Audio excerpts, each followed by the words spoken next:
ደስዬ ሂሩቴ የኔ መድኃኒቴ ባለቤቴ ነሽል ጀነቴ ማርና ወተቴ። ሰላም ጤና ይስጥልን ውድና የተከበራችሁ አድማጭ ተመልካቾቻችን፣ ለረጅም ጊዜ በኢቢኤስ ቴሌቪዥን በከፍተኛ እይታ ሲከታተሉት የነበረውና ተወዳጁ በስንቱ ሲትኮም ድራማ ያልተጠበቀ ትልቅ ለውጥ አድርጓል።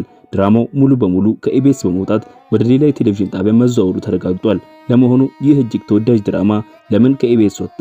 አዲሱ መደበኛ ስርጭት ቀኑስ መቼ ነው? ሁሉንም ዝርዝር መረጃ አሁን ይዘንላችሁ ቀርበናል።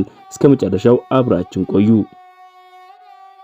በብዙዎች ዘንድ በጉጉት የሚጠበቀው በስንቱ ሲትኮም ድራማ አሁን አዲስ ቤት አግኝቷል። ከእንግዲህ ድራማው በኢቢኤስ ማግኘት አይቻልም። በኢንዱስትሪ ውስጥ ትልቅ መነጋገሪያ በሆነው በዚህ ዝውውር መሰረት ድራማው ወደ ቻናል 1 መዛወሩ በይፋ ታውቋል።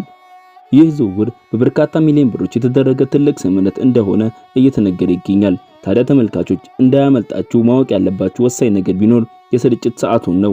ድራማው ከአሁን በኋላ በየሳምንቱ ረቡዕ ምሽት በ2 ሰዓት ከ30 ደቂቃ ብቻ በቻናል 1 በቀጥታ ለአድማጭ ተመልካቾች ይቀርባል።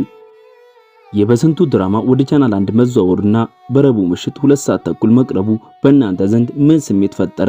ሐሳብ አስተያየታችሁን በኮሜንት ላይ ያጋሩን። ለዚህ ቻናል አዲስ ሆናችሁ ሰብስክራይብ በማድረግ የዚህ ቻናል ቤተሰብ ይሁኑ።